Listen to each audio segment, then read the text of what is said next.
পিতাকে ধন্যবাদ, প্রভু যিশুকে ধন্যবাদ।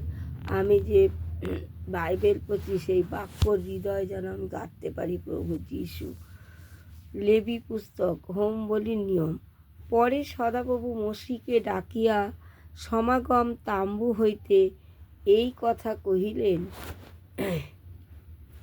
তুমি ইসরায়েলের সন্তানগণকে কহ, তাহাদিগকে বলো, তোমাদের কেহ যদি সদাপ্রভুর উদ্দেশ্যে উপহার উৎসর্গ করে, তবে সে পশুপালন হইতে অর্থাৎ গরু কিংবা মেষ পালক হইতে আপন উপহার লইয়া উৎসর্গ করুক।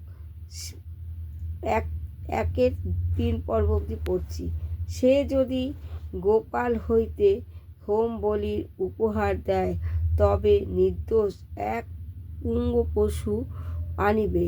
সদাপ্রভুর সম্মুখে গ্রাহ্য হইবার জন্য সমাগম তাম্বু দ্বার সমীপে আনয়ন করিবে। আমেন।